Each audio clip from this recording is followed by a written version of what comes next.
Go live because we're going live. Oh, yeah, let's go live. And we're just going to play Dudesy. We'll play the episode and we'll just sit in silence. Welcome to Dudesy, featuring Dudesies. Oh, hey, y'all. It's your boy, Skinny Penis. Oh, hey, it's Dudesy. Don't you dare. Don't you How dare are you? besmirch Dudesy's fine AI name. Well, that's not what I was doing at all. I was simply saying that Dudesy has become so advanced that Dudesy can now break wind. And now consumes precious fuel. And that fuel is then Organic matter. digested by its robot innards and then creates gaseous excess that it has to let out through its butthole. Right. Its AI butthole. And then Dudesy looks square at Will Sasso and goes, I just poop ejaculated my moist missile. Because Dudesy has listened to all podcasts Every and it has single the sound drops. And precious meows to you too, Zenny. to you too, Zen. Yes, to you. And also with you. Yes. Ta-da! Yeah. Oh, wow, it's Noah. Noah. I'm showing some signs of being fucking wet. God, that clip will always just bring a smile to my heart. Always.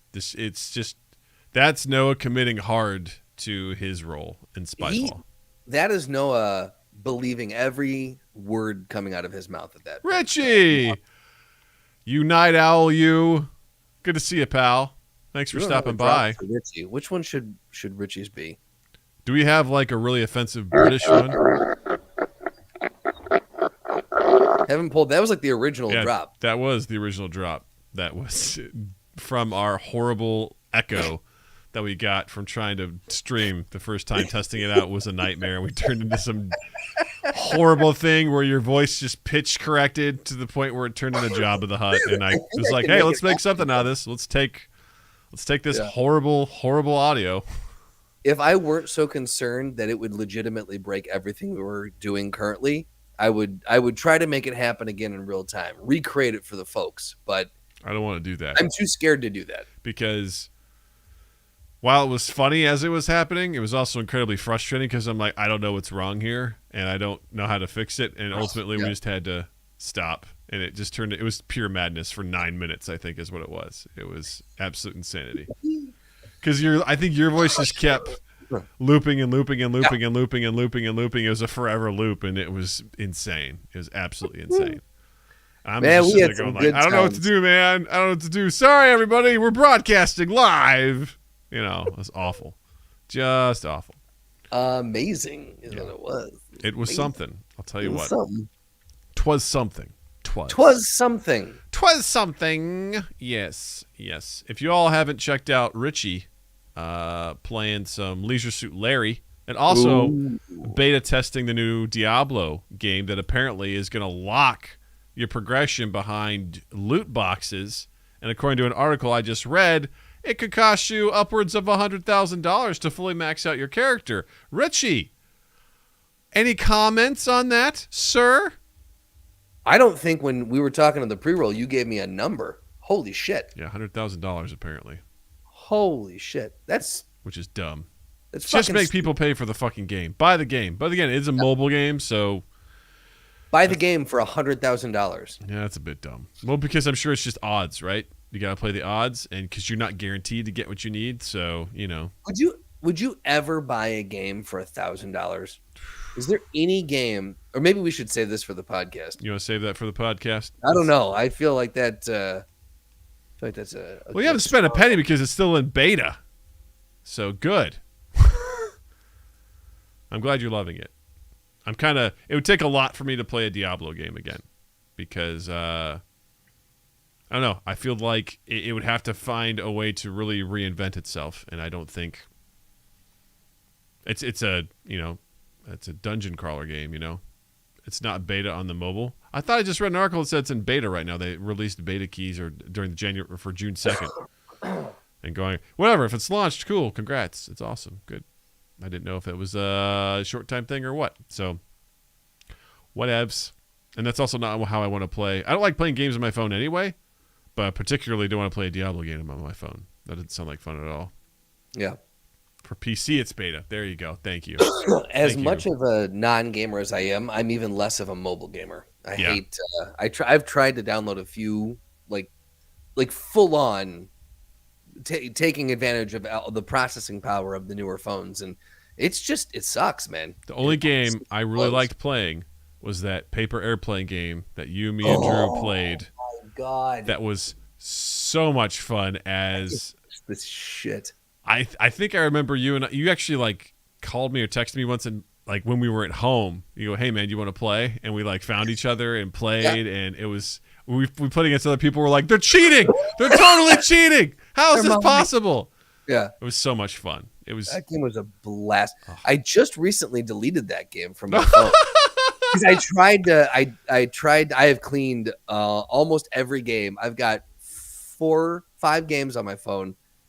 3 of them are card games. One's a puzzle game, and one is Among Us for whatever reason. nice. You should always have Among Us on there just in case. Why not, right? Yeah. But I tried to log in not too long ago to play that paper airplane game, and I think I sat searching for players for a solid 10 minutes. I just put my phone down, and I checked back, and I'm like, all right, well, this game is officially dead. Yeah, you need. no You're one's like, on Doug, this can you download this real quick and, I need play to with play me? with someone. Yeah. Yeah. That was fun. All right, what do you say we get the show on the road there, pal? Got it on the road. All right, here we go. Hey, everybody. Welcome to Mind Gap Podcast. I am Doug. I am Justinian. Justinian, the legend. You've heard about him.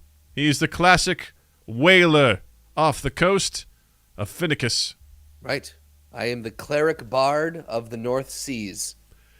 Because nothing keeps those sailors' wives company like Justinius. Justinius, the cleric bard. The cleric bard who sings the ladies and says, hey, don't Brandy. worry, your sailors will make it home. But until they do, I will keep you company. That's right. That's how I roll. Tweedledee, tweedledee-doo. I will just make love to you until your man comes home. And then we won't talk about this. Sexual healing! Sexual healing! Sexual world. I can't wait until you make your character in D&D. Yeah. It'll be so much I'm gonna fun. have. The thing is, you're gonna have to give me some sort of Rules? or guidelines, because I will make ungodly hybrids that should never see the light of day. Well, you'll have a I don't list to even know if choose it'll work. from. Like you'll have some stuff you get to choose from. You don't get to like make your race or anything like that. That's it's not how that works, because each thing comes with different abilities and things like that. So I'll be kind of curious. And there's crazy shit that you can make. I don't even have all the potential stuff that you can make, because they constantly come out what are called source books that allow you access to different races and classes and shit like that. But like you could be like a rabbit. There you go. You could be an elephant. You could be there's like kitty cats, there's lions, there's humans, dwarves. I want to be half human, half mage, half elven, and half kitty. Well, you can be a half elf. That's definitely a class. So No, I said what I said. I know what you said. This is what I want. A mage is a class. Sure. Half elf is a race. So Yeah, that makes sense to me. yeah. I'm gonna need my handheld hardcore. No problem. I'll walk you through it all, and I can't wait. Absolutely can't wait. So could I be a rabbit mage then? If a mage is you could class? be a rabbit wizard. Yeah. Interesting. Yeah. Oh boy. So many Now I classes to was choose thinking from. And then within those classes, Justin, are subclasses. Nope. There's It's too much. specializations within those classes as to what you want to be. Like, say, for example, you want to be a rogue, a sneaky, stealthy rogue. Right. Well, there's other different types of rogues you can be. You could be like an assassin. You could be a swashbuckler. Like a communications major? You could be exactly, right? What are you minoring in, Yeah, philosophy. Yeah, obviously. there you go. You could be like I don't know, there's like a arcane trickster that kind of uses a little bit of magic in what they do, There's all sorts of stuff you can do. It gets incredible. So It'll be It'll be overwhelming, but I promise you, I'll walk you through it and we'll have fun. Overwhelming is the word I was looking for. Yes. I've had so much fun testing this out so far. So I want to do a shout out to Noah, Wolf, Alpaca, Emilio, and his wife Clarissa. They've all been helping me test it out, and we had a tremendous session last week where it ended with me role playing with myself. I was playing 2 characters, and there was a confrontation I had between myself, and it was so much fun. And they all are doing great, so it's been wonderful. So I usually that only happens after a night of heavy drinking, so. Right, where I have an argument with myself. All the other Dougs inside have a beef with Practical Doug, basically. Yeah. You're like, hey, man, you need to cool it, okay? Yeah, like, hey. Practical is like, it doesn't make sense for me to cool it. No. You guys are out of line, and we're going to get through this, all right? We got to stay on target, all right? Somehow Practical Doug remains sober when you've been drinking heavily. Practical Doug doesn't get drunk. No, at all, yeah. Which Practical is weird. Doug just gets, I've never been drunk, but I imagine all the other Dougs just get louder. Yes. And he's just trying to be like, hey, guys. And they're just like, turn up the music. You know, they turn up the knob, and it's like, you can't be heard. So practicality goes out the window for sure. So real quick, I want to do a quick celebration for myself. This shirt right here, Jill bought this for me like, I don't know, 5-6 years ago. And I never wore it because it didn't fit. And now it fits. It fits really well. It's very comfortable. And I feel very good in it. It feels great. Aren't you glad you saved the thing?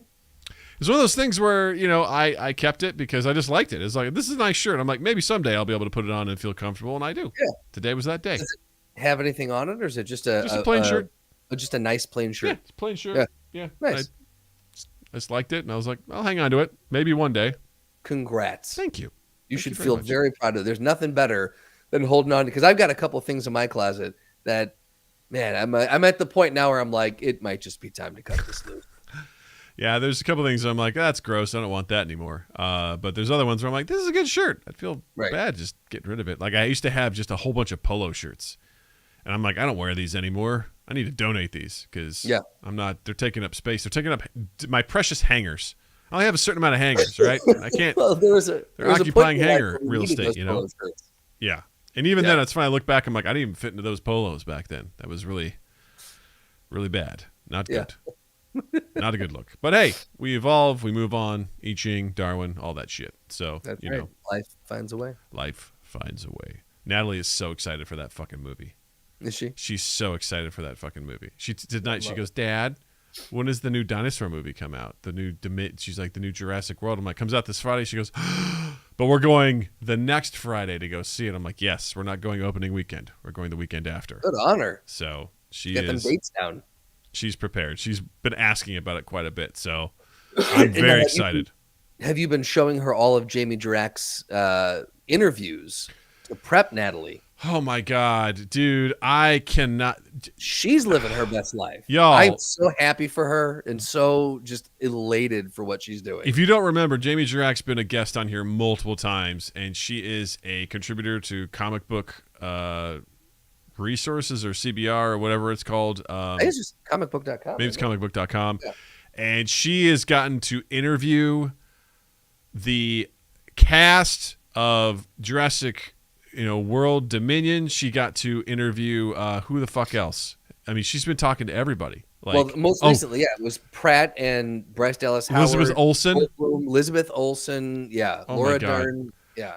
The shit that she keeps showing them tattoos that she has of them or their characters, and they're constantly blown away. They're like, oh my God. Like she had one of Laura Dern from The Last Jedi, like on her shoulder, and she goes, her reaction was the fucking Laura Dern best. Was legitimately surprised. Like, you got that character? Right? Yeah. It's amazing. So if you don't follow her, she's at Jamie Cinematics on Twitter. You can follow her on Instagram. She's just absolutely amazing. She's a wonderful human. I'm so lucky that I got to be in conservatory with her at Second City. She's a huge nerd, way nerdier than I ever was. And well worth the follow on Instagram. And then go back and check out some of her appearances here, and then on some of the other podcasts she does. She is working so hard right now and just and knocking it out. So. That's one of those things where you talk about, you see people being successful And some people are like, meh, how come they get to? I'm like, no, man, I'm so thrilled to see her just. I'm like, this is the perfect thing for her. She has such a knowledge of TV in particular, and movies, and she loves it. She is a diehard fan of that stuff, and it's just like, goddamn, like it's makes me so happy. Yeah, hello to you, Emilio, you beautiful, beautiful man. Yeah. Yep. It's true. So I've also coached Natalie tonight. I said, hey, I got to remind you of the rules when we go back to the movie theater because it's been a while. Oh, since you've been there. And number one is we don't talk during the movie. So shut it. All right. Questions. I go, number one rule. And Jill goes, we get popcorn. Yeah, I'm like, yeah, we get popcorn. And then Natalie goes, and chocolate chips. I'm like, I don't know. We'll see. But but number one rule is don't talk. Right. Also, Mom and Dad haven't seen this, so don't ask questions, which goes in line with rule number one, which is don't talk, because we'll talk about it after, but we don't know. So right, Natalie, you can be on the podcast. We'll break it down whatever you want. Yeah. Don't talk during the film. Yeah. No. Shush. Okay. None of this. How confident are you that she's going to abide by the rule? Oh, it'll be good because I'll just tell her, hey, remember, because I prepped her before the first time she went. We went through a lot of that sort of like, hey, remember, this is what we do when we're at the. We read this story called the book of, I think it was like something called Good Manners. And it was about a bunch of animals. It showed them having bad manners and good manners. And one of them was like a lion roaring loudly. It's like, hey, there's nothing wrong with being loud, but there's certain places where you have to be quiet. And I turned to her, I go, like where? She goes, like the library and the movie theater. I'm like, exactly, Fuck yes. Yes. She gets it. This kid gets it. Yeah, so So that's awesome. It's very cool. So real quick before we get started, guys, do all the things that you're supposed to do, okay? Like, subscribe, share us around, do all those things, rate, review, take care of that. If you want to support us, check out Patreon, patreon.com/MyGetPodcast. Check out our merch, merchbubble.com. And, merchbubble.com? Merchbubble? I don't even know, man. Probably Redbubble.com. Redbubble. Merchbubble. Yeah, Redbubble. I was like, wait, did we change again? As soon as I said, I'm like, that's probably not right, but whatever. I'm good. Check out the description in our YouTube for the link to our Discord if you want to join us and hang out with us there. And check out our live streams, Tuesdays, 8 p.m. Central for the podcast, Saturdays, 8 p.m. Central, where I host a video game stream. So go do all those things. Support us. We appreciate you. It means a lot. We appreciate what you do. Now, Justin. Yeah, Doug. How was your week, man? It was good. Hey, real quick, when I mute myself, is it muting or am I still coming I haven't heard you cough. Okay, good. Because it's going to be the whole podcast. Are you sick? I don't know with what I'm on the tail end of it.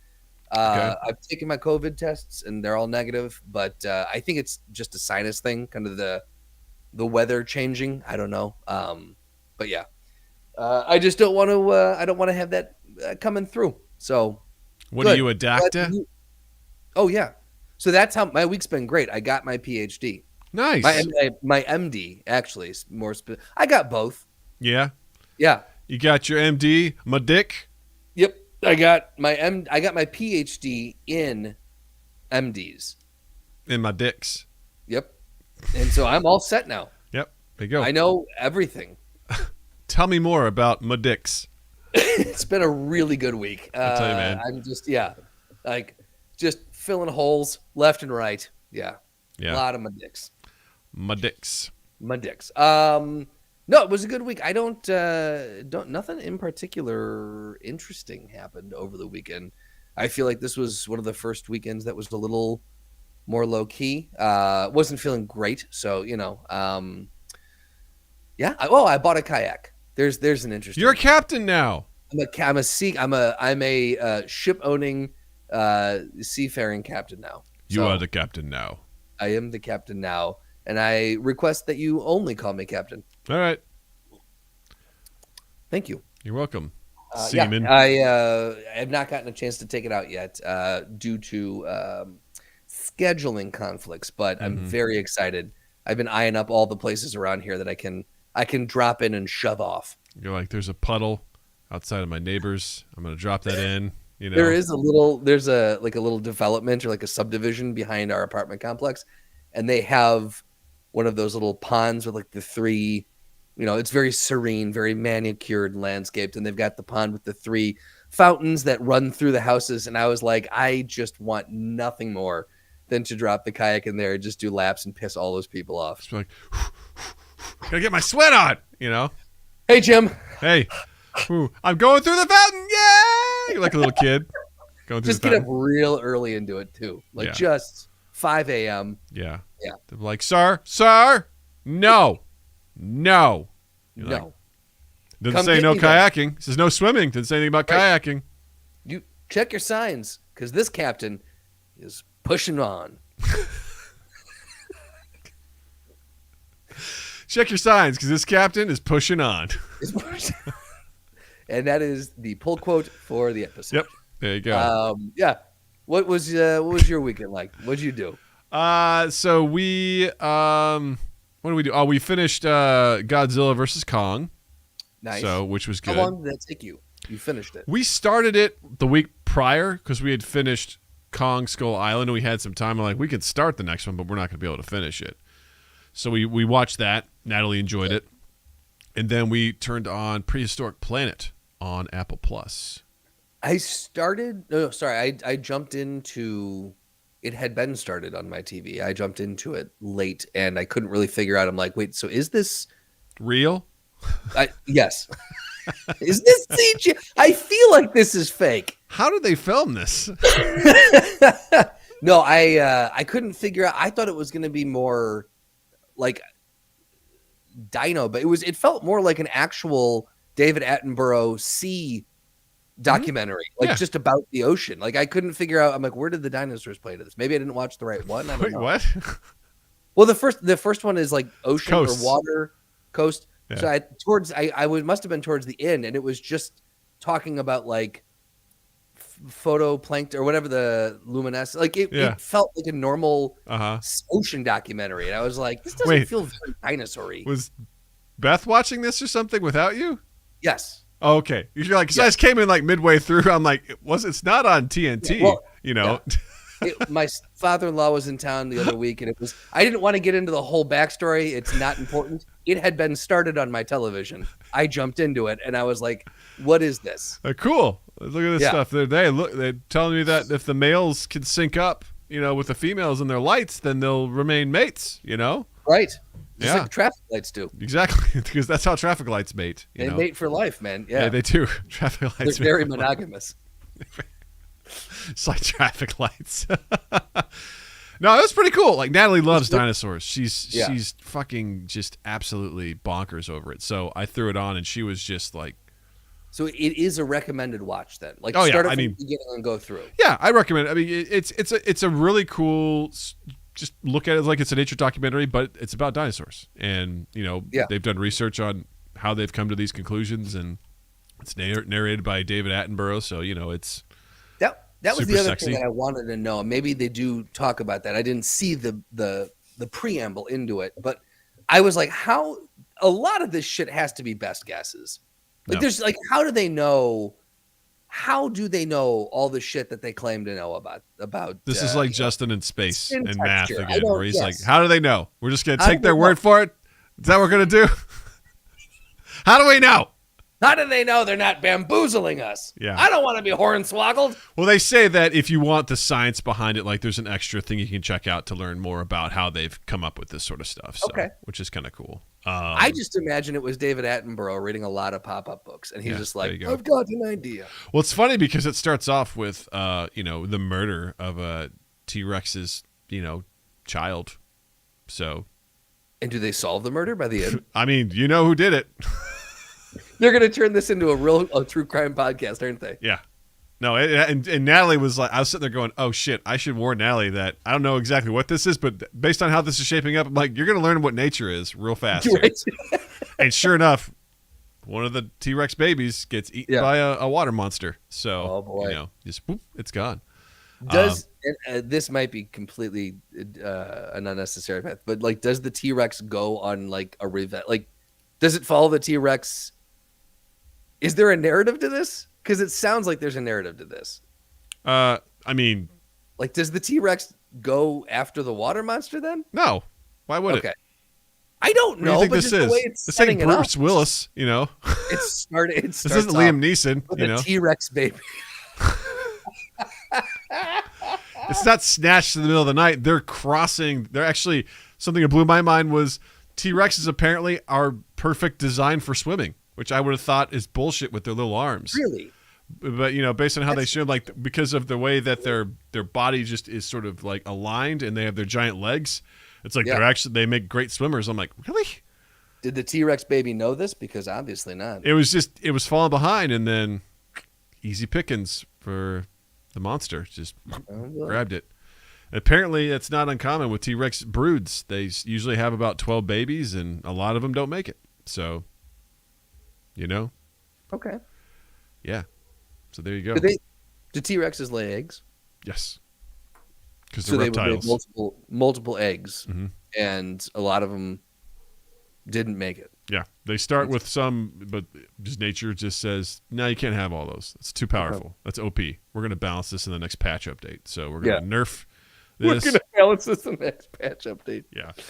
Yeah. So it was great. Natalie loved it. We watched the first 2 episodes. We watched Coasts and Deserts, which was really cool. Okay. Yeah, it was just it's a fun, interesting way of looking at this sort of stuff, and she loves dinosaurs, so it was awesome. So yeah, that's awesome.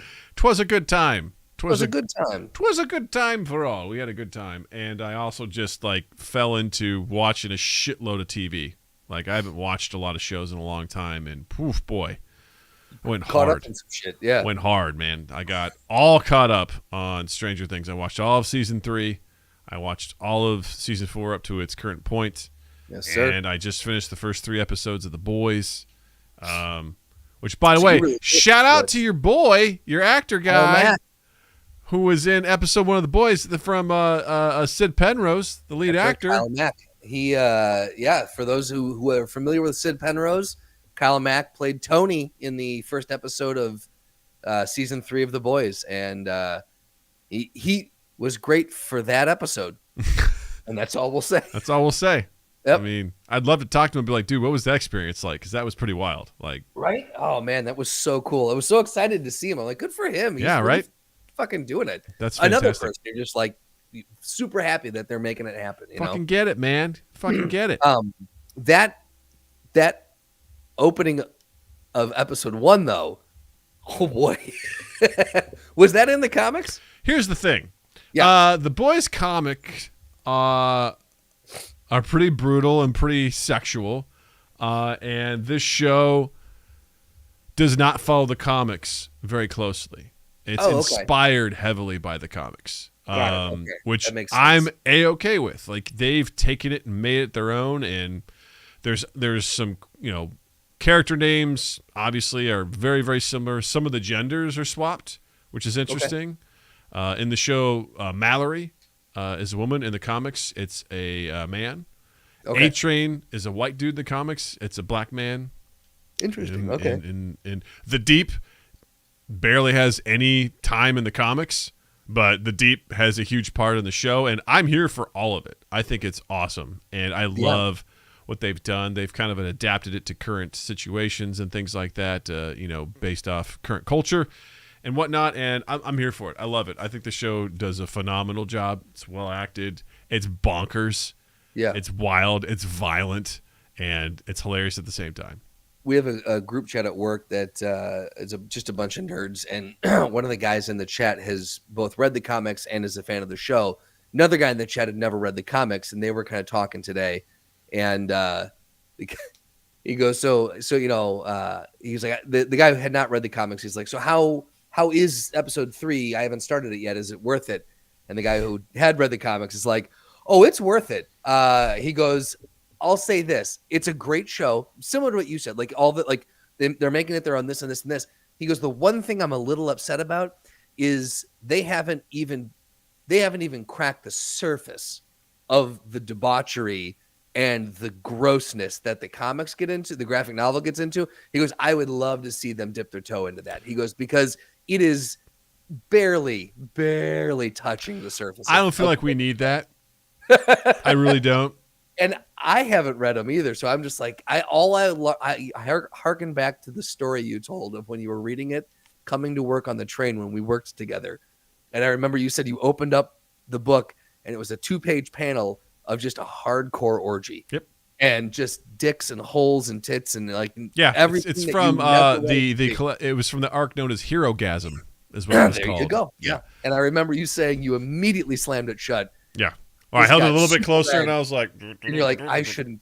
Yeah. And then that's when Doug realized that there are some things that are public reading material and there's some things that should only be enjoyed in the privacy of your own home. I also gifted that very first volume to someone who reported to me at work for a Secret Santa event. And I realized as I handed it to her, I was like, hey, Jamie Yates, who's been on this podcast a couple times. Okay. I was like, Jamie, here you go. By the way, it's not safe for work. And I started thinking to myself, wonder if this was a good gift. Right. I'm like, I think it's a great gift, but from a manager to a direct report, right, probably not. So also a male manager to a female, direct she's super into comics, so it was like it wasn't like I don't want this. I'm like you're gonna have this, but I was like, That is a gift that every one of those HR training videos is designed like. That is the exact gift that those HR training videos are like.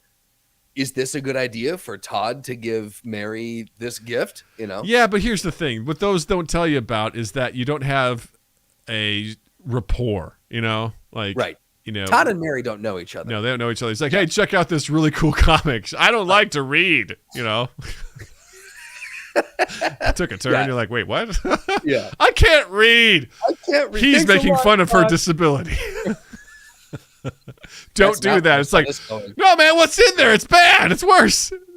It's worse than the fact that she can't read. No, like, yeah, there was just, it's really just, yeah, there was some really disgusting parts. Like at one point, there was, I mean, potential spoilers, I guess, if they end up doing this in the show. I don't think they will, but Huey sort of infiltrates a superhero group, and it's essentially like a disgusting frat house of dudes, and they have a room that's just like a theater, and it's basically where they all will sit down naked and watch porn, and they have like a box of Kleenex within every single like seat with lotion. They're in the cup holders like on either side, and sometimes like they basically will jerk each other off. Like they'll reach over and do each other like while they're watching it's just I'm like, yeah, we don't need that. Doesn't necessarily further anything. We get it, right? These are bad people, like this is not cool. Now let me ask you not to deviate down a road too much, but this is Mind Gap. It is. Was there any point in the comics or in the graphic novels when you were reading them that you thought unnecessary? Like where you're just like, this is gratuitous for the sake of being gratuitous and it does not further the plot? Or did everything kind of hit for you? Well, I think what it was is they set the tone right out of the gate. So you understand kind of the level of violence that exists. Like if you watch the show, it starts open the same way? What's up? Did the show open the same way? Well, I was going to say like how Huey is dating someone and then that person dies. Mm-hmm. Exact same way in the comic. Like basically they get absolutely exploded by A-Train. Right. He's just running really fast, like through just, everything like that. So that's one of the first things you see. Okay. And you're like, cool. So, and it's a panel of just like pure blood and disgustingness. And then you also there's a lot of just sexuality and stuff that happens to the point where you begin to expect it from the supers, because they are just a bunch of idiots. That's not totally fair to say. I mean, they've been, experimented on and stuff like that, but they're not trained. No. They are complete corporate, entities that exist to make money, and they're a bunch of they're not good enough at everything.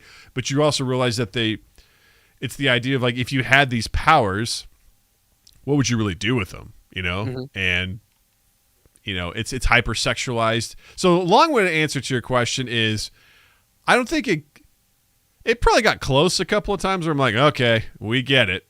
Like we got that this character is, 4'9" and they need a monster, vibrator to get them off. It's just, there's some of that stuff, but it's so existent in the world that you sort of adapt to it relatively quickly. Interesting. It's kind of like the new anime. I watched based on Chris from First Encounter podcast. He recommended Dorohedoro, and Yes. I checked it out, and that's something where it starts out wild and crazy, and you're like, okay, what? And then if you stick with it, you slowly you're like, oh, this is the world, and they leave little breadcrumbs, and you start to see a larger story and picture, and the characters develop a little bit more. There's no shopping episode like from Sword Art Online where they do heavy exposition dumps and everything like that. They're like, hey, we're going to start in the middle of a fight between a guy with a crocodile for a head who's fighting a bunch of guys with weird masks who are using magic, and he bites down on a dude's head, and that dude is in his mouth, sees another guy that's in this crocodile's mouth, and that guy says, you are not the one, and then he lets him go, and you're like, what? Huh? And you stick with it, and it's like, wow, this guy with a crocodile for a head really loves pot stickers. All he wants is gyoza. He's like, gyoza! He's just like a real kind of goofy guy who loves to eat. And you're like, huh? But little by little, they tell you the rules of the universe. You get to see some stuff. It's totally weird. But like 3 or 4 episodes in, you've adapted. You understand. And it's a very creative way of exposing you to a weird world and universe. And I'd say The Boys kind of does something similar where it's like, yeah, this is the real world, but superheroes live in it and they're assholes and they're dipshits. So here we go. So buckle in because you're in for it. Yeah. But yeah, I've really enjoyed the show, and it's so funny because I thought it was only going to be one episode like a week. So when I finished the first episode, it's like play episode 2. I'm like, well, yeah, okay, and then I finished episode 2. It's like play episode 3. I'm like, what's going on? I didn't think this was how it was going to go. Yeah.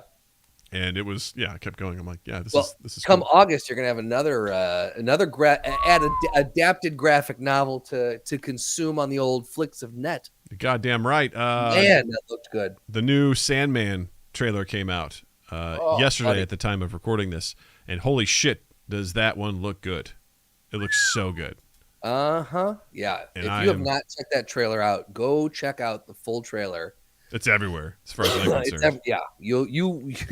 You won't have any trouble finding it. But I'll say this. I'm sorry, I cut you off. No, I was just going to say I'm thrilled for it. I'm excited to see what the Corinthian looks like. There are some panels, or there are some shots that were directly taken from the comic. Mm-hmm. But the nice thing is it doesn't look, at least this point, like it's 300ing it, where they're just going to do a shot-for-shot adaptation. They've gotten some like iconic panels that they're recreating, and then some they're obviously taking their own way with the story, and so it's good. Very excited. Yeah, I'm looking forward to it. The first teaser that came out, I was excited just because of the concept of it. I didn't think it looked great as far as quality. It kind of reminded me of, a little bit above a CW kind of like show looking, but I was excited because of what it was implying. It's like we caught someone. It's like, who did we catch? It's like, oh, it's not death. It's like, no, but that could still be bad sort of situation, because the conceit of this show is that Sandman is one of the 7 Endless, and this guy who's obsessed with basically living out living forever tries to capture death, but he accidentally grabs Dream, also known as Morpheus, also known as all these other names, and he captures him, and he wants Dream to essentially tell him the secrets, but Dream won't tell him, and that's like the first 3 pages of the comic, and then it goes from there as he breaks out of his prison and tries to see what's going on. I think they've casted the entire time that he was in there. Dream. No one has dreamt. Well, some people have dreamt, but there's no law, because he was the one that managed the world of sleep, dreams, nightmares, and things like that, and all that stuff ran amok. Some people went to sleep, never, just kept sleeping, forever and ever. Some people had nightmares forever, like it's the nightmares that were under his employ kind of wandered off and did their own thing, and it's interesting. Yeah. It's really interesting. I think the first book will probably be the easiest one to adapt. After that, I'm totally cool if they want to go with The Boys on this one and just be inspired by it and do it. I think there's a lot of leeway here to do whatever they want to do, and I'm open to it.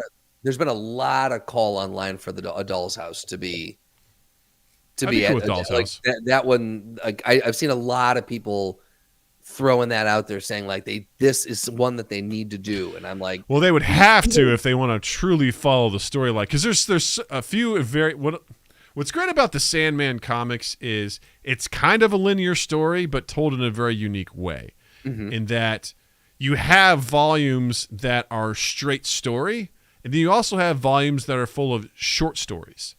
And those short stories really sort of build out the world and the backstory to not just Dream, but to other characters that better enhance the world. And it's told through different perspectives and things like that, and there's some volumes where Dream is a cameo.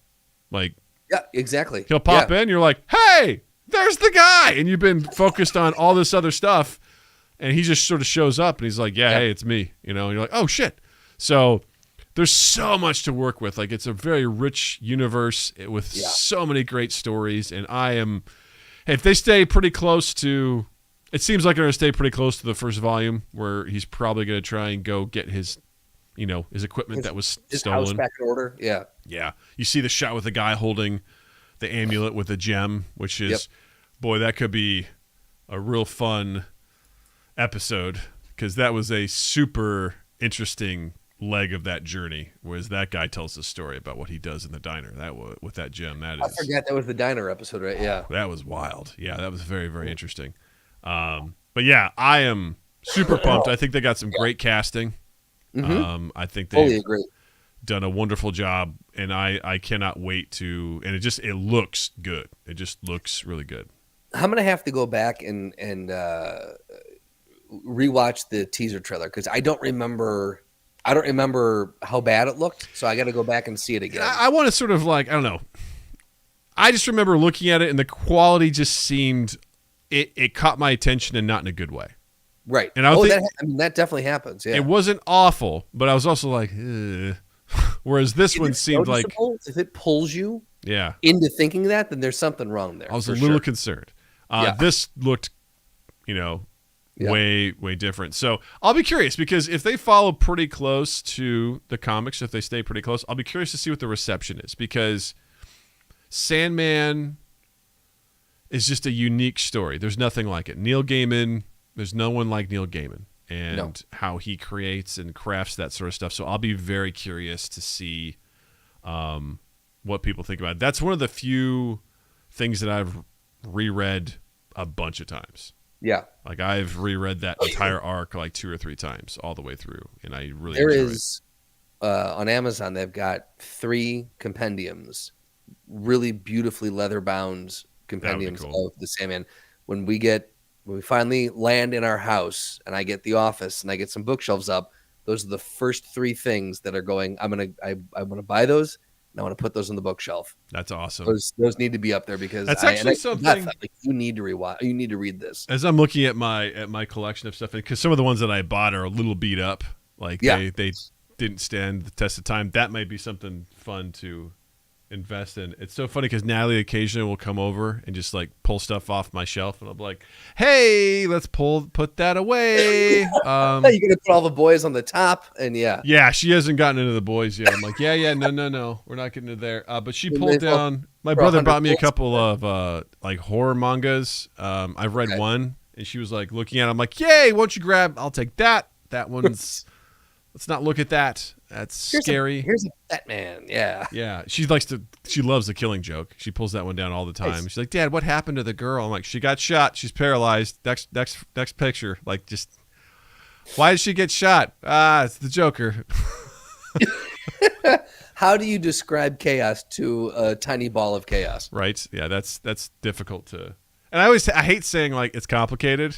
But I'm like, you're just not going to get these concepts right now. It's just not going to happen. Sometimes it's true. Sometimes it is just complicated. Yeah, you can't do it. But I think there's a bunch of stuff. Like, I hope at some point she does want to check out some of the stuff. I would love for her to, see The Watchmen, V for Vendetta. She pulls down Spawn from time to time. I'm like, I kind of lost. I've got a few of those volumes, and I'm like, I'm good. I don't need any more of that. So, yeah. But yeah, Sandman.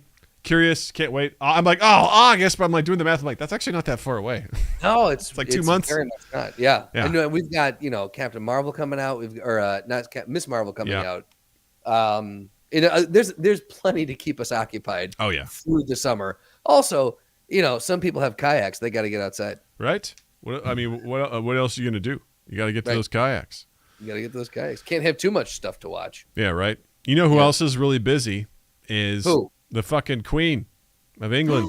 Oh, the Queen of England is. Yes. This comes as we had a request in our Discord from Jared, who said he was really curious as to what our perspective as Americans on the Queen's Jubilee. Yes. Specifically, Prince Louis's behavior during the Jubilee. So I'll say this. First off, it's Prince Louis. Oh, that's right. He's not French. He's English. Richie, if you're still in the chat, I'm very curious to get an Englishman's how do you give a shit? 'Cause I'll tell you, as an American, I don't care. Yeah, Let's just dive into it. It is so far off my radar that not until John Oliver did a bit on it on his this last Sunday's show did I even remember it was happening. Yeah. He says, "I'm English and proud. I don't give a flying fuck about the royals." That's my guy. Yeah, I feel like that's a pretty. I was gonna say not many English people do care. That was my interpretation. I was like, I feel like that's the general consensus, even amongst Brits, is that it's okay, it's happening. That's great. I don't know, because I imagine there's also some diehard English folks out there who are just, it's like the people who just would love to go and just jerk off our founding fathers, Well, there's diehard people in America who are in love with the monarch, the Queen, and the whole the idea of royals and the royal wedding and the babies and the this, that, and the other thing, and they fucking lose their minds.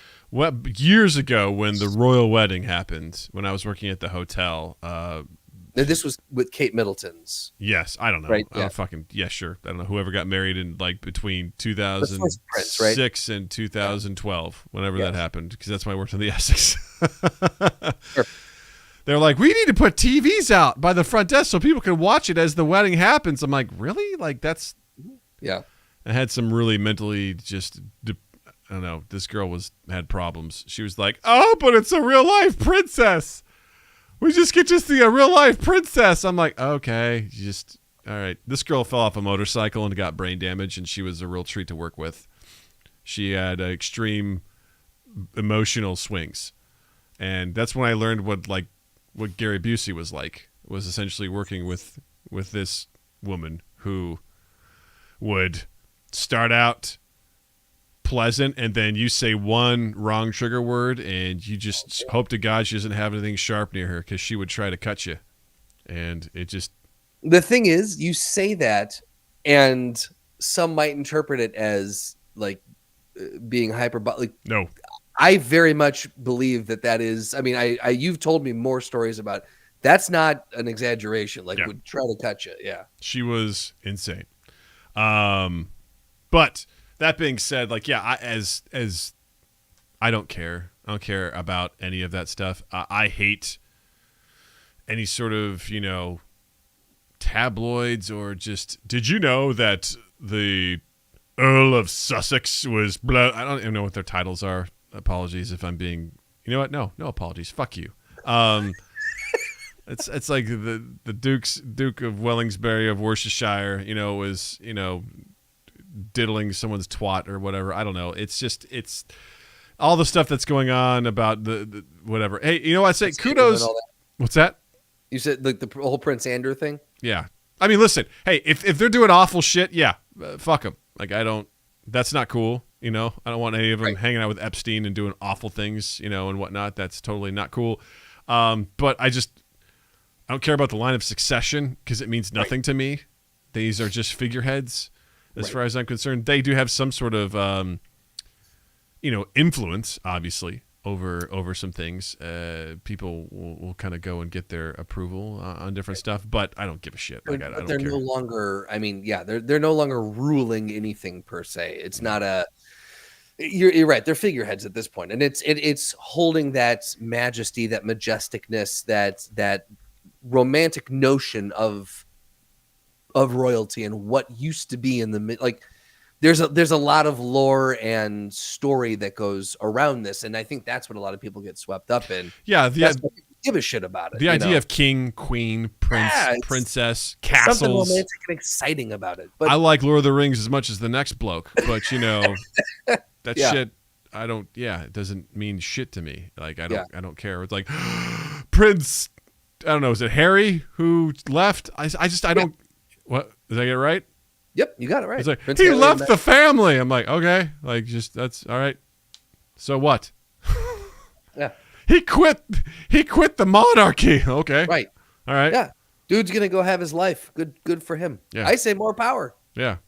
Yeah. What I are you don't gonna give do? a shit. Whatever. You know? And there was also like a hyper focus on Prince Louis and his behavior. Which it might again, be Louis. I was just fucking around. I don't know what it's true. I mean, it's probably Louis. I don't know. Prince Tiny One. Prince Tiny One. Prince Yes. Ginger Bollocks is your problem. Prince Ginger Bollocks and the chick from Suits. Ginger she's balls. over in your neck of the woods. Hey, Ginger Balls, you're our problem now, pal. Welcome to the party. Hey, look, he knows how to have a good time. We'll take him. Yeah, that's fine. Whatever. It's all good. But yeah, there was like some thing. They're like, is Prince Louis, is he a spoiled brat or just a 4-year-old? And the answer is he's just a 4-year-old. Like, because he apparently was making faces as his, I don't know, some lady was like, hey, don't do that. And he was like, blah, sticking out his tongue and just doing whatever. And people were like, is this a spoiled brat? And you said the best thing when we met for the production meeting, which is like, yeah, you're asking a 4-year-old to sit and do something boring, like for hours. Sit in a public place dressed up in a suit for his great-grandmother's celebration. Yeah, like. And not dick around. Like, he can't be on a tablet. He can't do, like, no, I don't care how much decorum you're supposed to have as a royal. That may come with age, you know. Prince Gingerbollocks may be able to sit there and be okay with it, you know, or Prince Q-Ball may be able to sit there and be okay with it. We're being just horrible to these people right now, man. But yeah, it's a 4-year-old. He's gonna move around. He's gonna test authority. He's 4. He's gonna be like, I don't want to be here. Can we do anything else? He's not spoiled or wrong for. He's fucking 4. Listen, as an adult, that would be torture for me. To sit there and just be like, look happy. If you and I were there, I'd have made faces at you. Oh my God, we would have had so much fun if it was you and I. There's no one I want more in a stuffy situation than you, because I will be endlessly entertained. Because I've said this many times, when I get into situations where you're supposed to act a certain way, usually proper, that's when my brain can't really handle it, and I start doing, like, making really inappropriate jokes all the time. I whisper to people around me nonstop, just like, and it's just, I can't help myself, and I just, because that's the only way I know how to deal with a situation where I'm like, this is all pomp and circumstance. I don't want to be here. This is a facade. This is just a bunch of hot air. Get me the fuck out of here. Like, this is how I'm gonna. The best example is a wedding. I don't like going to weddings. Noah, can't wait to be to your wedding, buddy. I don't like going to weddings. Nice save. But let me say more specifically in like the traditional sense. Like, we're gonna go to a church. We're gonna sit here. We're gonna pray. We're gonna do all this bullshit. And I'm just sitting there looking around. Nothing makes me more uncomfortable than going into a church. I'm like, I don't like anything about this place. This place just reeks of don't do anything. And I'm like, don't do this. It's like, and there's nothing better than like, let us pray or let's sing. And then you get up and you're just like, ha, da, ha, da. And then, of course, what happens is that's when my brain just goes, let's make fun. Let's make fun of all this. What's a favorite song? I goes, I'm on fire, and now I think I'm ready to bust a move. Check it out, I'm rocking steady to the beat in my head. It goes, oh, oh, oh, I know that she's the only one. You know, just whatever. There's nothing worse You took the words out of my mouth. than dealing with just stuffy situations like that. Yeah. And all you can do is be like, when is this over? And to be honest, it's like a graduation. Yeah. Shit like that only matters to the people that are in it. Yeah. Nobody else cares. And I think we all as a society need to stop pretending that we do care, because we don't. We do not care. That's fair. Listen, I'm happy for people that are getting married. Congratulations. Let's make this quick. Let's make this snappy. Let's get to the good part. I love nothing more than someone's like, hey, my friend's going to marry us. Like, I know you've done that before. Like, yes, let's do that. Let's make it more personal. I performed 2 weddings myself, and when Beth and I got married, we had someone get You did it yourself. I did it, yeah. It was really weird. It was a ventriloquist act. It was the weirdest thing. It was so cool, but family loved it. They were entertained. Oh my God, I absolutely killed that day. Man, this guy, it was so good. The jokes Standing that this ovation, guy told. Yeah. Take my wife, please. Exactly. Yeah, I did. I did Jeff Dunham. It was. Which character did he use? All of them. All of them. Yes. Yeah. No, I can't handle stuffy situations like that. I can't. Something goes off in my head where I'm like, I have to act a certain way, and I refuse. Especially when I'm like, this is not necessary. Practical Doug actually is the catalyst for the bad behavior, because Which is very ironic. Practical Doug's like, we really don't need to do all this. This could be resolved extremely quickly. The pageantry needs to stop because we need to go do more important things. Right. And I think I get angry and I get frustrated with that, and so then I start acting out like a child. I've just had a breakthrough. This is probably one of the most therapeutic episodes I think we've ever done. We're learning. I just realized now. I just broke that down in my head. Like that's how I handle stuffy situations where I'm just like, this is dumb. Can we please just? I don't like it. I don't like anything that's fancy for the sake of fancy, or people pretending to be fancy, or like trying to do something because we're supposed to do it. Like just dumb traditions. I don't like them at all. Well, that's when I was younger. That's the issue that I always had with church, is that I grew up Catholic, and my mom would always take me to church, and I was required to go until I got confirmed. My confirmation. There's First Communion when you're young, and then you get a little bit older, and you get your confirmation. There's reservation. Exactly. There's confirmation. There's reservation is when you learn how to call a restaurant, order ahead on a Sunday after Mass. Yeah. And then you confirm to make sure that, everything's good to go day of. Because that's just doing due diligence. Exactly. Yeah, that's responsible. Yeah. No, so once I got confirmed, then she's like, then you can make your decision after that. And I was like, spoiler alert, not coming after that. Yeah. Yeah. So it was just a ticking clock. But that was the thing that always drove me nuts when I would go to church, and I was in it. Like, if you're into your faith, that's wonderful, and I support that, and I'm not going to knock that. For me, I would look around and I would see people droning on, not consciously aware of anything they were saying. The priest would say, gravy be with you. Peace be with you, and also with you. Lift up your hearts, and then everyone, we lift them up to the Lord. Let us give thanks to the Lord our God. It is right to give him thanks and praise. All heavenly, their responses were just monotoned. We're saying this because we're pre-programmed to say this. And as I would sit there and I would just watch people. I'm like, none of you are aware of what, do you know why you're saying what you're saying? When he's saying peace be with you and you say also with you, let's take that and let's break it down. What are you saying? Do you understand that? We lift them up to the Lord. What are you saying there? Or are you just repeating it back? And that's where I got frustrated with the pomp and circumstance. It was with the ritual because of ritual, and I'm like, none of you. This doesn't seemingly mean anything to you. You guys are here to check a box so you don't go to hell. Yeah, exactly. And the idea that yeah. it's just you can't question it either. Because Right. if you do, then you're a bad person.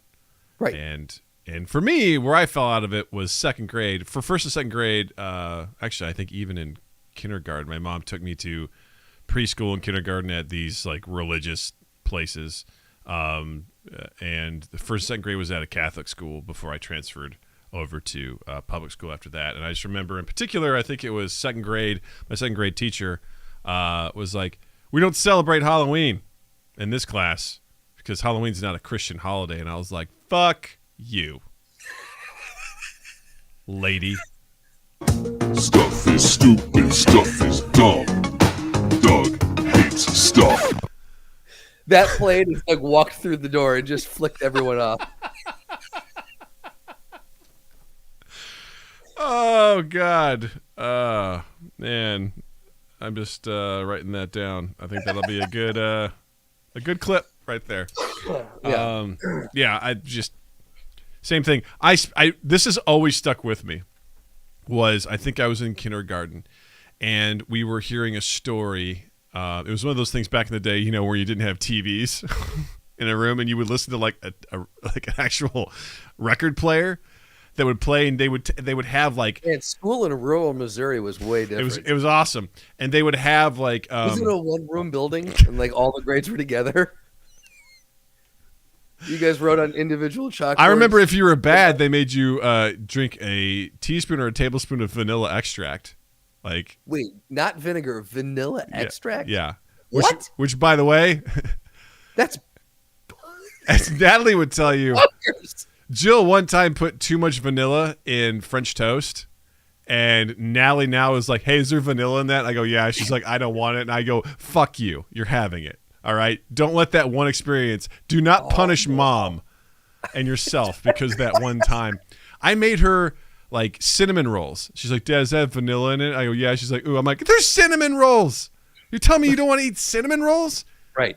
Yeah. But anyway, so I think about that because she said that. She's like, that was too much. I'm like, they used to feed that to kids, force feed it to kids who were bad. They're like, come over here, take your medicine. And they would give them like a big old thing of vanilla. That's horrid. Right? That is horrid. Right? Yeah. And some kids were like, they're like, I don't care. I like it. It's like, and Missouri. Listen, I'm not saying that guy didn't fuck his sister, but yeah, who knows? But I remember specifically they would like play this story on this record player, and they had sort of like a felt board, and they would stick like pictures that would go along with the story as it was being told over a record player. Very strange, but it was a story about this white lady missionary. We'll call her Karen, who went to some, African country or whatever, and she was trying to teach them about God, and give them, share it in her ways because her ways were the best. And there was one particular story where, actually, I think her name was Jane. Jane sees these indigenous people, like, drawing in the dirt, celebrating their God, and Jane goes and kicks it. Like, she just kicked away everything that they were doing, and she was so angry that they were worshiping another god. And I look back on that. Even then, I was like, that's kind of mean. Like, that's really mean that you would. I'm sorry. Just to clarify, they were teaching this as if Jane was righteous in doing so. Yeah. Oh boy. Because there's only one true God, and to worship a false god is a sin.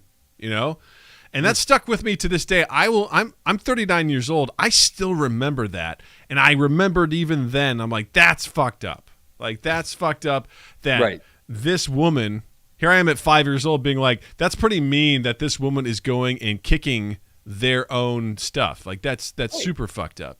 And that's the sort of indoctrination that existed for most of that stuff. And I don't, I'm like, no, that's not cool at all. Like, that's the sort of stuff where you grow up with that just being downloaded into your brain, and then when you go away, and that's when I went to college, and we would have like I had a required religion class that we took, and we would have these sort of discussion groups after the main class.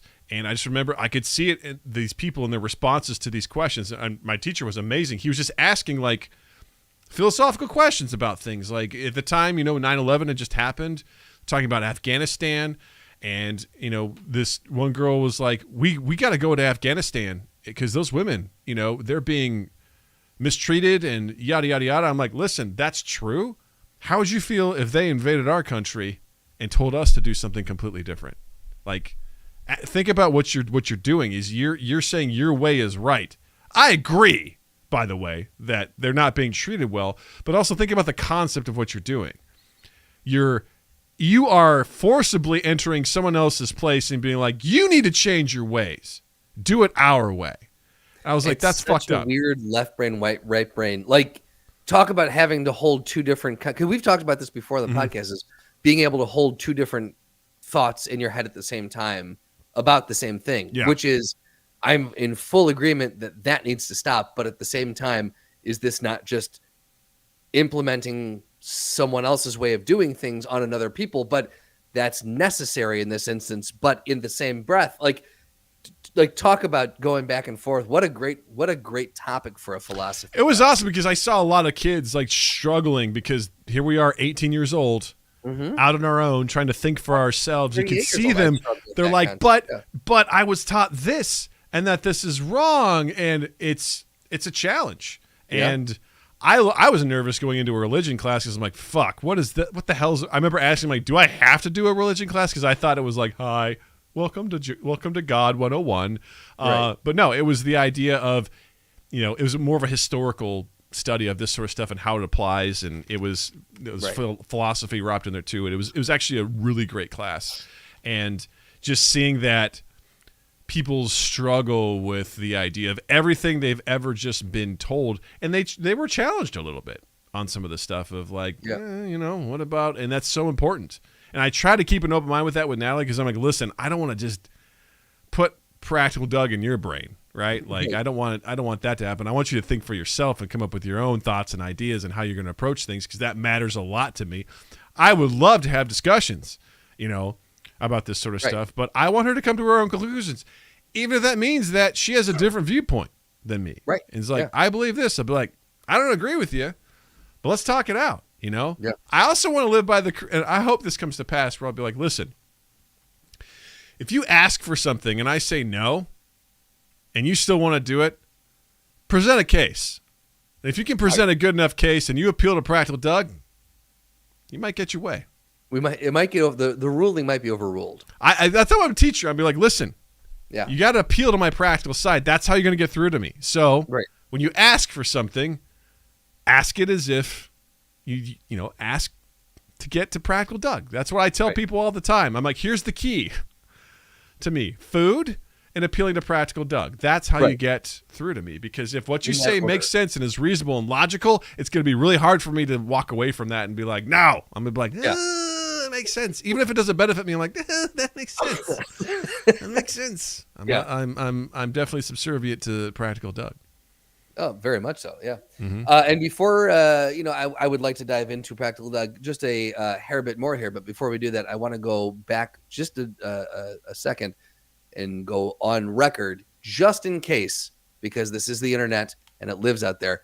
I think I speak for both of us when I say 100% everyone needs to be treated equally. Yes. And that, in that instance, yes, go in there, stop that from happening, people from being tortured and the women from not being, like, we're not saying that you should not stop that. It was more or less just saying, isn't it interesting that? But in this instance, 100% we are against that. So I don't want that to be misconstrued in any way, shape, or form. People should not be mistreated, tortured, beaten up. But the other thing I was just trying to say is we also have to respect cultures.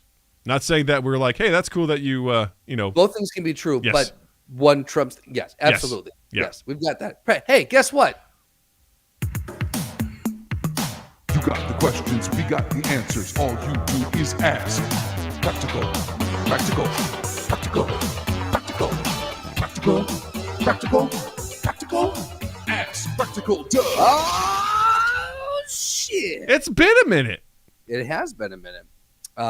We had a couple Ask Practical Dougs that have slipped in since the last time we did this.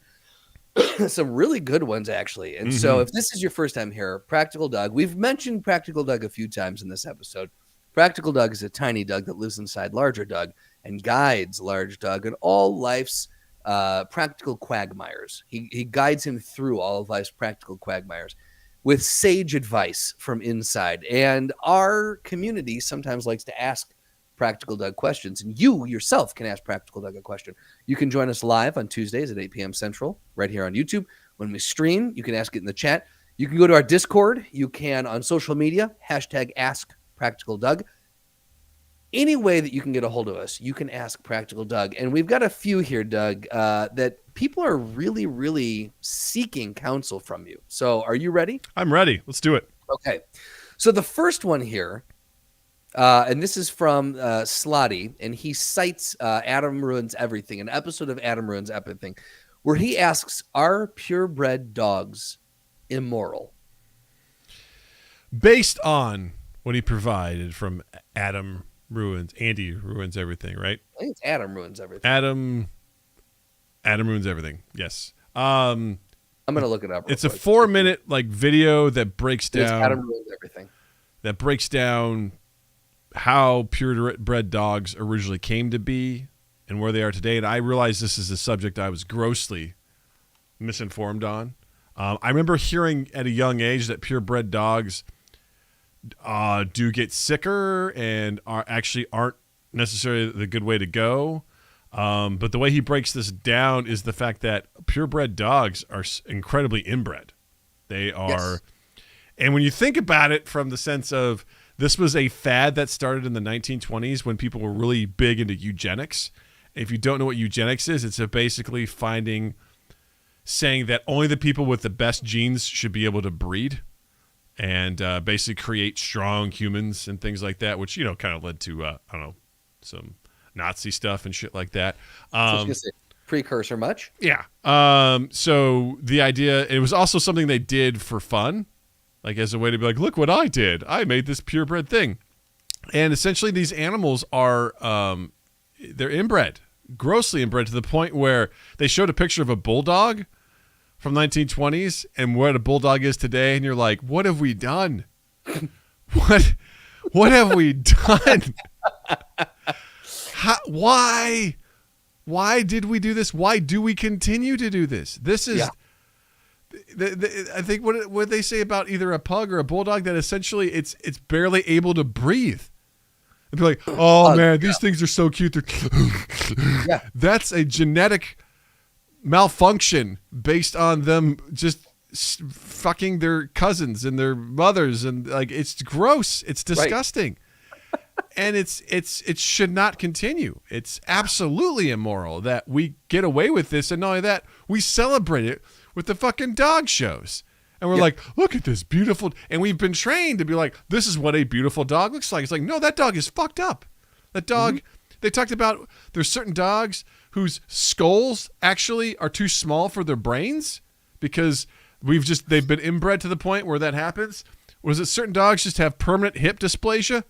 Or will be, what is it? Bulldogs aren't even expected to live that long. Like their average lifespan is 9 years. Which is, again, what have we done? Because that's not that's not nature. No, that is not nature. Yeah. No.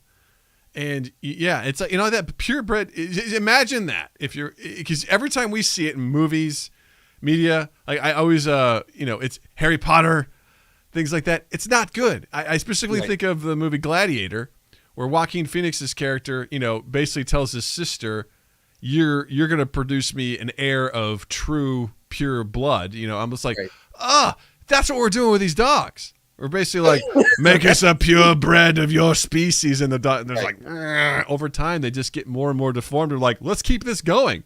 Right. Let's see if they can just be a big puddle of mush that can bark, Don't look at me. I'm a monster. Yeah, really. It truly is what it is. It's disgusting. And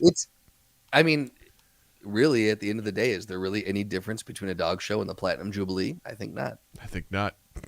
You put enough people on an island, they're going to fuck each other. I'm just saying. Forever. Right. So yes, Practical Doug has ruled purebred dogs are immoral. It is decided. Yes. I don't know, man. I think I know we had a few more. Do you want to run through a few more? Let's run through them. Let's do it. Yeah. So then from Down Under, Jared asks, Doug, Practical Doug, should you use your phone while taking a shit? Great question. We all do it, but the answer is no, you shouldn't do it. Couple of reasons. Number one, you get a bunch of shit particles on your phone. And, as you're pooping and whatever, you're wiping your ass, you're touching your phone, you're doing all that stuff. Like, it's not a good thing. So you shouldn't do that. Second of all, let's face it. We all spend too much time in the toilet because we are looking at our phones instead of doing our business and getting off. Like, just go in, take a shit, and leave. Get it over with. Get done. Move on with it. You're wasting time on the toilet in a terrible position. Have you ever sat in a toilet so long that you start losing circulation to your legs and your legs tingle? 100% yes. It happens way too often. We shouldn't do that. And I'm the worst at this. When I get up in the morning, first thing I do is I sit down and you know what? I'm going to make an announcement, everybody. I sit down to pee. And let me tell you why. Oh, same. Let me tell you why. Same. I'm so glad. I'll defend it. I'll defend it all day long. Guys, listen. Guys. I mean this. Guys. And guys will know what we're talking about. Girls, you're about to learn something about us. Listen, guys, sit down to pee. All right? You don't have to be a hero. You can sit down to pee. Here's why. 1, it's more comfortable. All right? Number 2, severely reduces splash and splatter. All right? Bingo. Like, just do that. Like, it's way better. There's nothing better than being like, I'm going to sit down and enjoy myself while I pee. Well, here it is, too. In the morning sometimes, stream's not always predictable, and so right there it reduces not only splash, but just, miscalculations in your aiming mechanism. And then not to mention, I don't like to turn the lights on in the morning. Sometimes I like to, it's too bright. And so you just fucking go in you sit, that is what it is. You just sit down. Sit down. We got a follow-up question here. I won't sit down all the time. Sometimes I do stand up in the morning, 100% of the time in the morning, though. If you gave me a urinal, I'll pee in the urinal. That's what I would do. Okay. But if I'm at home, I'll sit down. I'm 50-50 at home, but in the morning, it's 100% of the time. Oh, yeah. I do it like pretty much 99% of the time. I'll do it. Richie says, I also sit down to pee, and if it's really cold, I piss all over my balls. Hey, man. You do you, okay? Look, it also happens more the older we get, Richie. It's just going to happen. Yeah. So, yeah. JF Potty Plant, welcome to the show. You only get shit particles on your phone when flushing, though, right? Can you avoid the particles if your phone is away when flushing? Well, here's the thing. I think it's more than flushing because you're touching your phone, right? You're reading your phone. You're like, all right, I'm done now. I'm going to wipe my ass, right? Or I'm going to do... not with your phone. You didn't put it down in this. I put it in my pocket. Object. Oh, got it. Okay. I was like, you put it away. Wait, but your pants are up here? I mean, I guess this is where my pocket is right now. Like, I'm like, so you put it in your pocket, right? You put it back down in your pocket. Think back to level C, object work. Fine, you're right. And it's not a phone, it's a phone, right? You put the phone down into your pocket, right? And so then you wipe your ass, you do what you're gonna do. Hopefully you wash your hands, but you're still gonna touch it. The whole time you're sitting there on the toilet, you're doing stuff, like your hands are gross. It's weird. You're touching your phone. I think there is some potential flush stuff, but also you're just in the bathroom, man. Like, you've touched your body. I think it's kind of like the same people who are like, I don't wash my hand after I pee. My dick's clean. It's like, how do you know, man? How do you know? That person I told you about that I used to work with? Yeah.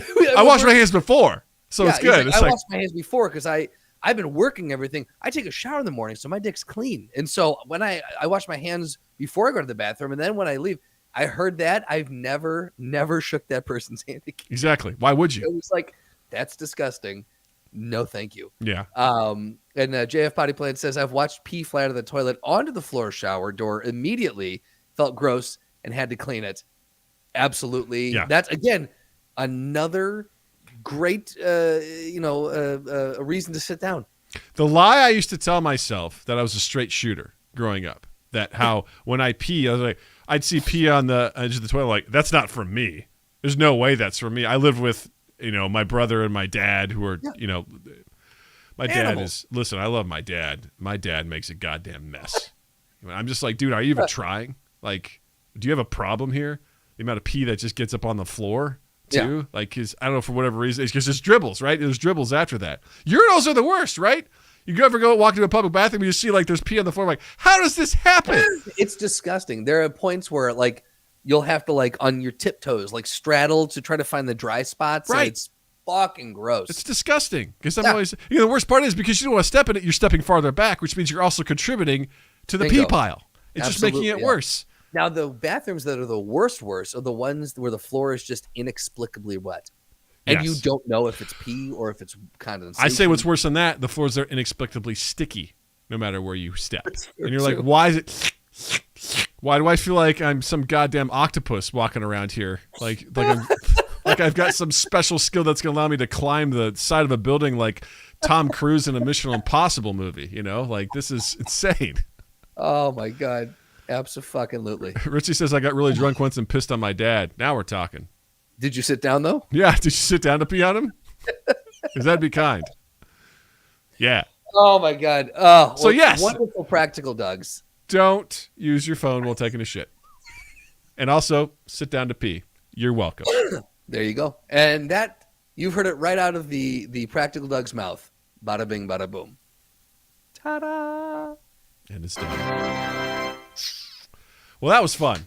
I love Woo! this. I love that we're doing like one segment a week as opposed I to know. putting them all in because they get the spotlight they deserve. So Yes. I like is we can do multiple ones too for Ask Practical Doug, which is great. So if you ever have Ask Practical Doug questions, hit us up on social media or drop them in the comments wherever. Just at MindGap Podcast. I will answer your questions practically, and I'll give you a good straight answer. Boom. Justin, what do you got to recommend this week? Look, I think you and I are aligned on this one. I'm just going to say it. Stranger Things. Stranger Things. Season 4. Do it. Get on it. I know you said you slept on season 3 because season 2 is kind of a snore for you. Mm-hmm. Then you were like, well, let me go back now that this is out. If you did the same thing, watch season 3, get into season 4. And once the final 2-hour long each movies come out, the final 2 episodes are supposed to be like 2 hours long a piece or something. I know the last one's like 2.5 hours or some shit like that. I mean, over it's 2 fun. hours. They're releasing 2 movies as the end of season 4. But as soon as those come out, I think it's July 1st. We'll do a deeper dive into it. But you've got from now until then to catch up. Go watch them. Holy shit, was this a good beginning of this season? Yes, I was. Yeah, I was like, I should probably check this out again. So I watched all of season 3, which was phenomenal. And then I jumped right into this season. And I'm like, God damn, this is good. This is really, really, really good. I can't wait to see how they sort of wrap up this season. And so highly recommend. I told it to my wife too, because she and I watched the first 2 seasons, and she's like, do I have to rewatch them? I'm like, I don't think so. I didn't. But I also remember shit at a rate that's unhealthy and unneeded. Unneeded ability where I'm like, I remember everything that happened in the first 2 seasons of this random show. Right. But yeah, check it out. It's very, very good. It's worth the time. It's incredibly bingeable and fun and great. And yeah, so we both got the same recommendation. Stranger Things season 4. Get on. Absolutely. Outside of that, gang, please don't forget to follow us on all our social medias at MindGap Podcast. Please like and subscribe on YouTube at it's youtube.com/MindGap Podcast. A like and a subscribe costs you nothing, and it helps us so much. We have been cruising, man. We're up to 186 subs on our YouTube channel. We are fastly closing in on 200, which is huge. Like, we are going to be closely 20% of our way to hitting those monetization goals. So if you like what we do here and you want to get notified of what's going on, hit that sub, hit the subscribe button. It would be awesome. It would mean the world to us. Also, please be sure to check out all the stuff that we have on our YouTube channel. We've got our full episodes. We break out our segments. So if you want to catch a Ask Practical Doug or a Throwdown or our new Anime Out of Context segment, which is super fun, or check out our shorts. We got a bunch of silly ass shorts that we put up all the time. So, which we put one out today, which referenced my wife in Meat Church, and she was like, "Hey." Yep. I'm like, what? Just remember when it shows up in the algorithm, hit like, okay? So check all that stuff out. It'd mean the world to us. Also, please don't forget to follow Justin online too. On Instagram and Twitter at Justin_Michael, spelled Mikel. It is the fun way of spelling it. And while you're in the online realm, check us out on Apple Podcasts, Stitcher, Spotify, Podbean, all the places. If you have a place where you listen to a podcast, you can find us on that platform. And if not, write your congressman. Let him know. And then like, subscribe, share, rate, review, all those things. The sharing means a lot to us. Let your friends know that we're out there. Big, big, big stuff. And then 2east8th.com And keep an eye on all of 2 East 8's social medias. And I've got a brand new one for you to follow. Fuck yeah. Give me 1 second here. It is, I want to make sure I get it right. Hold on. Give me 1 second here. It is Love and Improv Film. Love and Improv Film. All one word, spelled out. And that is the official Instagram account for our feature film that we're going to be shooting later this year. So follow that, Love and Improv Film. And we'll have updates. And once we start going into production, some behind the scenes stuff, we'll be posting anything and everything to do about the film, maybe some table reads, some rehearsals, things like that. So we got a lot of fun stuff, a lot of fun ideas. Yeah. You just need people to go see them. So go give us a follow. Love and Improv Film on Instagram. And while you're on 2 East 8th, hit the apply button in the upper right-hand corner because you could apply to become a collaborator and join the creative process with Justin and Drew. And what they're going to do is you apply and they're going to take the first 100 people and you're going to join a creative room where you can help create characters and design things. And at the end of it, you'll get your very own NFT that's just for you for these characters that you create. It's going to be an amazing process. Yeah. Hey, look, I think you might be confused with another company, but that's cool. If you can find an apply button on our website, I'll tell you what, here's the thing. Go to our website, see if you can find that apply. Click all over the website. Click all the links. Find that apply button. It's hidden in there somewhere. Listen, yeah, Justin's very passionate about this, all right? It's a wave of the future, and he's ready to explore ways to get creative, all right? And to include NFTs at the same time. Collaboration in the metaverse, baby. Yes, this is how we're doing it, okay? All right. All of that may have been bullshit. I don't know. Figure it out. Go to tweestate.com and see what you find. Yeah, figure it out. Find the hashtag find the apply button. Hashtag figure it out. Whatever. One's aggressive, one's not. I don't know. We'll find out. Love and Improv Film. Check it out. Oh, man. Fun episode. This was great. And Richie goes, I was actually looking for the button. It's a bit of an inside joke that Justin shared something with me today, and he was like, I don't understand this new creative process people are doing. But anyway, I want to say, Justin, thank you. Douglas, thank you. Chat, thank you. Listeners, thank you. And you all have a dandy fucking week. Ta-da! Episode over. JF Potty Plant, thanks so much for stopping by. Pleasure to meet you. There's a good chance we'll be talking to JF Potty Plant next week. Oh, okay, JF Potty Plant. Now I get it. Yeah. Looking forward to it, my friend. How exciting. Thanks for stopping by. And looking forward to chatting with you, too. And Richie, thanks for staying up late to chat with us, you fucking beautiful human. You're a beast, Richie. You're a beast. You're a beast. Not a beast. It was a very fun conversation all around for that sort of stuff. But I'm trying to put together a Left 4 Dead 2 crew for this Saturday for the video game stream. So at 8 p.m. Central. So if you want to see me try to, eat people as a zombie and fight them off as a survivor, come check that out. Should be fun. I'd like to get a full squad. We'll see if that happens or not. A little bit of a tepid response from the folks so far, but we'll see. We'll see what happens. So we shall see. Anyway. Oh, man. Richie? Yeah? Richie, you want to come and play again? I wouldn't say no. No. It's Flag Day next week, man. I don't know. Should we record? What kind of Flag Day? Recording on Flag Day. What specific Flag Day? We got to honor the flag. Yeah, which one? Day. The Day of Flags. It'd be funny if it was like a specific flag day. Right. This is the flag. We honor this flag. This is the Pirate Flag Day. Now we're talking. Yarr. I'm a pirate. All right, gang. Well, thanks so much for hanging out with us. We appreciate you. We appreciate your everyone that chats during our show always makes it better. So thank you very much. Be cool, be safe, and we'll see you all next time. Good night, y'all. Night.